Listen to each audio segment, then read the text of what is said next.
mail that everyone received, right? The notification. There's a formal process where we notify them of this. Yes. And they have through January 30th to let us know if they want to opt out. We've heard from one entity, and I believe it was HCMA. HCMA collects 0.2 mils, and they've said they choose to opt out of the DDA. That's the only entity we've heard from. Otherwise, we've heard from no one else. There was a comment about referring to people as scum.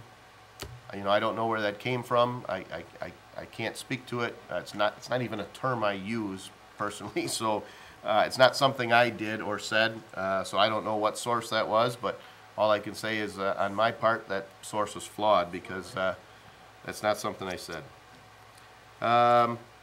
Special board meeting, 12/23/14 at 4:30 p.m. It's true that we received word from our attorney regarding a decision that was just prior to that by our insurance carrier, and our attorney needed some advice, so he asked us to call a special meeting, which I did, and it was a closed session because it's basically a negotiation. I don't know that we're even in a position at this point that we can comment on it, but I'm going to ask Mr. Huth what we can and can't say. The judgment in the underlying case against the township by Geno Surf is a matter of public record. At issue is determining what's going to take place after that judgment in terms of appeal, stay, payment, and insurance coverage. The township board, I heard something from the insurance company on very short notice. I don't typically ask, and this board doesn't typically ask to have things heard on an emergency basis. We were stuck, and I think it was being used as a point of leverage against us because the holidays were coming. The board, I appreciate it, met on a very short notice, gave me some authority to go back to the insurance company, and I think that authority is going to serve to help us, and when it becomes all public record, or when we can talk about it publicly, we will, but I was glad they met and let me respond to the insurance company in 24 hours notice. So. And it's fair to say the matter is not completely settled. I mean, it's still open. Absolutely. And as a result, we're somewhat limited in our ability to reveal the strategy that we're taking and notify the public. You absolutely cannot. Right. There was also a comment about the insurance company will raise our rates. This board will soon be addressing the matter of choosing a new insurance carrier because our insurance carrier has canceled our coverage. So in fact, it'll be difficult to raise our rates when they refuse to carry us any longer. So I'm pretty confident they don't intend to raise our rates. In fact, they probably won't collect a dime from us. There was also a question about the Planning Commission looking at a billboard, an attorney's opinion, and there was a request from the public as to whether or not they could have that opinion. And I can address, Mr. Witt? Is when residents come in and request documents, there are certain things that my office has to do to make sure that they're allowed to go out in the public, and of those are attorney documents. So I know when this resident came in, I asked him to fill out a Freedom of Information request, which is what I would ask most people to, or all people to fill out. The resident refused, so I didn't take it any further than that. I just wanted to check and make sure it was something that could be released to the public. Not a big deal, it happens all the time. But the resident refused to follow that process to request the document, so I didn't think it was any more of an issue than that. And what about policy? And the resident also likes to speak to rumors as if they're true. I wouldn't put any weight in those because I know that I'm not that kind of person that would repeat half-truths without knowing the truth, and I wouldn't say those kind of things about the people that come here to share their opinion. I value what people say too much to speak that way about them. So, thank you. Any other board comment? I would like to just quickly address something that Mr. Servil said regarding these water liens and liens of property. Mm-hmm. This has been one of my issues for 10 years that I've been on this board. Mm-hmm. And I've had many discussions with Mr. Huth about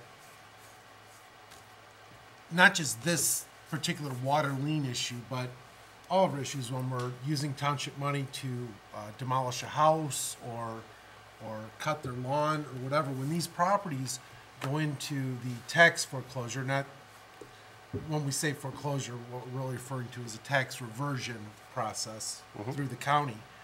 When those properties go to the county and they get sold on a tax sale, we lose all of our money on, that we've put in for demolitions and on the house and our water sewer laterals. So if Mr. Servil chose not to pay the property taxes on that, because we have this policy that we're not collecting these laterals upon the transfer of the house, if that house were to go to tax reversion, we lose our $10,000 or $12,000 investment in that property. And I've been an advocate for a long time now that we should be getting all of our money upon the transfer and sale of those properties or homes throughout the township to try and limit our liability. It wasn't too long ago that we lost, I believe it was about $56,000. I think it was about 5 years ago, from tax reverted properties that we had put the money in, and it was money well spent. It was money to make demolish some homes, make the township look much better. But at the end of the day, we ended up losing our money when we could have maybe done a little bit different process and protected our money. But I certainly think that we need to change or take a look at that water sewer lateral, especially since it's been 20 years now since we've put that money in the ground and we're not getting it back. That whole, when Mr. McConnell did that, we got $1 million from the state. They put it in the ground. The thought process was, of course, people hook up, the township gets our money, we move on to the next area, whatever that is, Chartier Street, whatever, doesn't matter. But the problem is, we have 3/4 of our money sitting in the ground that we don't have back right now. Correct. And I think we need to look at doing something to, maybe after 20 years, to up that timeline. Yep.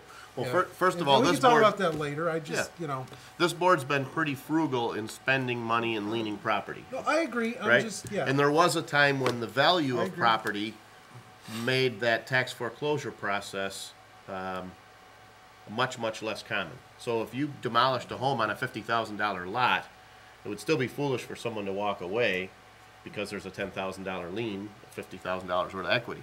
When the lot's only worth $5,000, yeah, you say, well, it's negative, right?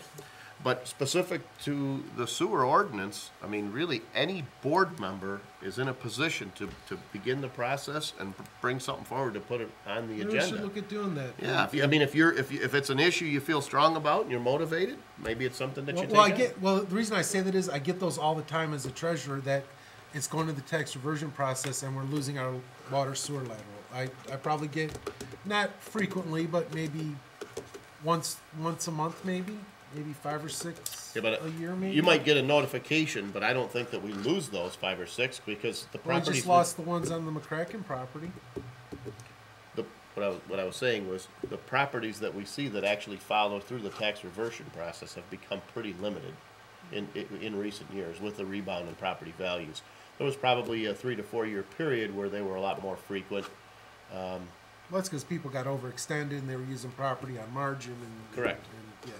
Yep. I mean, we had situations where lots sold for $600 or $700 at the auction, but I think those days are past us. But my point is if you see I guess value in my- that, pursue it. I guess my issue is I'd like to get some of our water sewer money, our investment that we have in the ground, back so we can move on to doing some other projects. Absolutely.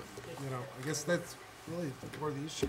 Very briefly, Mr. Servio's issue is probably different than that, though, I agree. and this one needs to be resolved. If it needs board action in 2 weeks, I'll make sure it's back to you, but let me try and figure this out, work Right, with and it. that was that was what I'd figured, that afterwards we'd hook you up with Dave, Yeah. talk about it, make sure you've got all the facts, and then give us some direction. Yes, But since we were talking about Right. this I other agree. subset of that, it's been sort of on my plate for a few years now. So Yeah, how we long need have to you go- hated college football? 18 minutes, I'll be sitting in front of my TV. All right, And I'm any even other- gonna, as a Michigan fan, I'm gonna vote for a Buckeye tonight. okay, any other board comment? Hearing none, I'd be looking for a motion to adjourn. So moved. Is there support? Support. It's been moved and supported to adjourn at about 8:43. All those in favor signify by saying aye. Aye. Those opposed, motion carries. Thank you, board, and good evening. Hey, Rob, Yeah. maybe we should do, I didn't know we didn't have a sidewalk ordinance.